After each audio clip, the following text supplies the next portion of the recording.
In this video, we're going to discuss how to add a multiple response or multi-select item in the School City item bank. So we're going to go up here to our Launchpad Waffle, going to select item banks, and then you'll need to select My Workspace. Once you're in My Workspace, you either want to create an item or create a passage. In this case, you would want to create an item.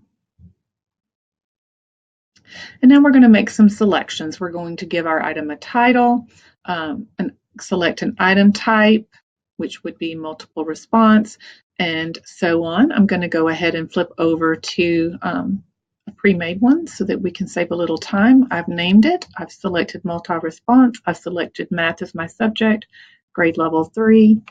There is nothing that needs to be done here in course group and course. Earlier I noted that we can also have the option to create a passage. If there were a passage or graph or some type of item that you needed students to view while they were answering this question, then you could create that first, and then you could link it here so that it would display side by side for the student when they are looking at the test online. You can include teacher instructions.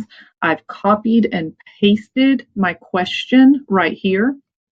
The question also has a visual, so I wanted to show you how easy it is in School City to get that.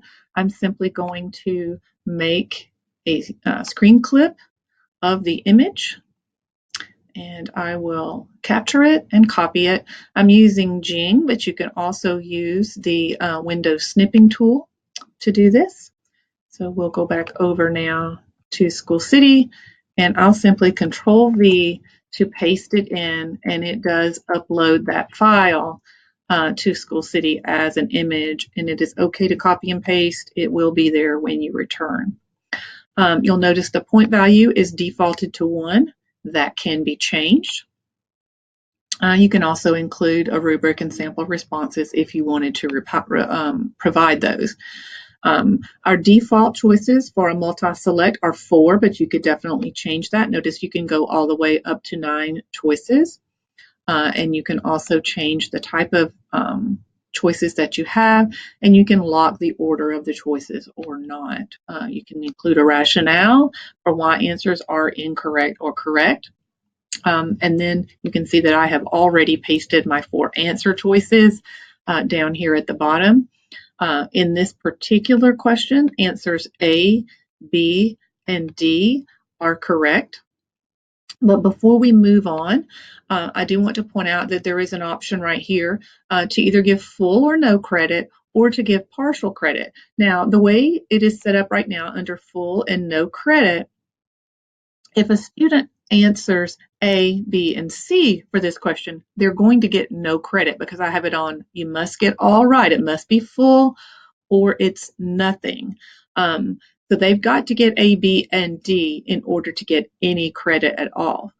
If I change it over to partial credit, it then puts point values out at the end of each response. And so you can come in and you can assign different point values. So let's say I want to make each one of those worth 1 point, and then the incorrect answer C is worth 0 points, then that will display there. The one cause for concern about doing it this way is that a student could actually come in and answer all 4 answer choices, and they would be given full credit for that response, since answering the answer choice C neither hurts them or helps them in any way. It's just 0 points. So once you've got everything looking the way you want it and you've made all of those decisions, you can simply say next. And this is going to take us over to the step where we add standards. This is a 3rd grade question. So as I drill down into the 3rd grade standards, it's measurement and data, and it happens to be MD8. Another thing that you can do on the standards page is add tags. Tags make it easier to find an item later on when you're just searching through your bank. So I'm going to tag that with grade 3. And let's see, I'm going to tag it with area and perimeter as well.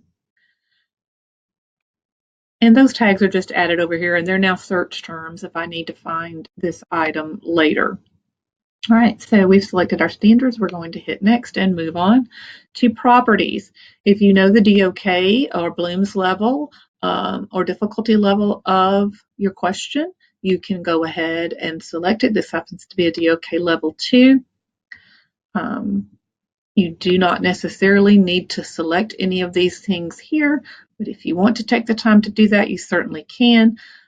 These are all items that can be made available for your entire test when you set that up in your test settings. So it's not necessary to set them up on each individual item. I'm going to go ahead and say next.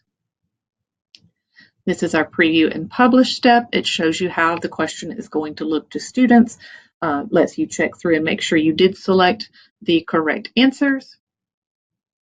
Have the correct point value is attached to it. So you're just looking it over, and then you are going to hit publish at the bottom. You will publish to your workspace, and you are done.